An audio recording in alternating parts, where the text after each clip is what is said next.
Britain is standing alone, a member state that's left the European Union. Into the abyss or a leap of faith?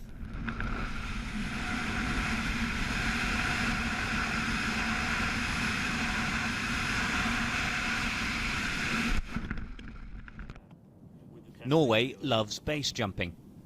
5 hours up a mountain, towering over Lys Fjord a few thousand feet below, we met a group of pleasant-mannered, seemingly normal people who, for no apparent reason other than a collective agreement, gather through the summer months and throw themselves off a cliff. Fix it!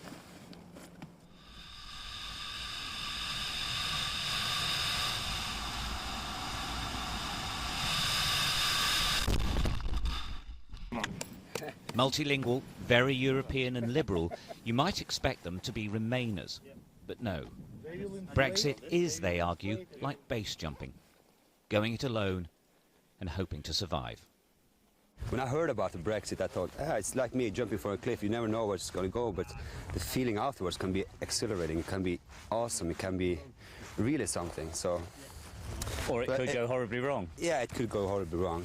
I could kill myself. So, so I don't think I can compare to the Brexit at that point. But yeah, the Brexit, you don't know. You're standing on a cliff, and everything you do new in your life, you have fear. You have fear for it, and why should you?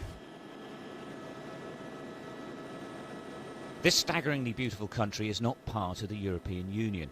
In fact, they voted twice not to join. There are two reasons. Oil makes the country rich, and they won't let anyone touch their precious fisheries industry. Along with farming, the EU has little right to interfere. Another plus for Norway is that it is part of the European Economic Area, with full access to the single market, a position negotiated over 20 years ago and one Brexiteers would love today. We think the EEA agreement has been a benefit for Norway for over 20 years. So this is important. But as you say, we are not a member of the EU, so we don't participate in Parliament, in the Council, in the Commission. We don't take part in the decision making, so we have to give our inputs in an early phase. The crucial point here is that Norway's status has some pretty important caveats. At the airport, Norwegians arriving home would often queue at the other passports desk if they saw the EU symbol. So they've had to put up a huge Norwegian sign.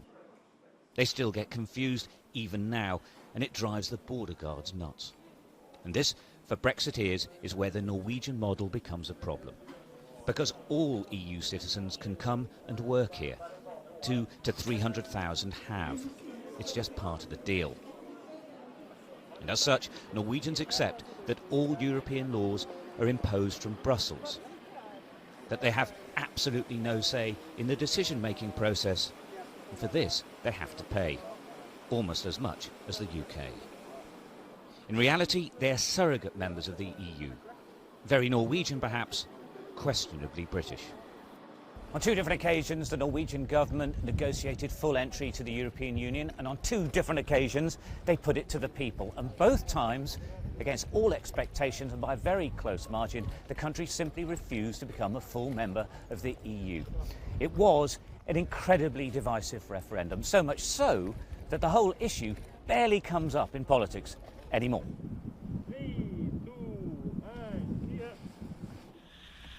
Britain can't, of course, ignore the effect of this leap into the unknown. When they start, the negotiations could take years, as the UK tries to find a way to secure as soft a landing as possible. Hey, hey. Stuart Ramsey, Sky News, Norway.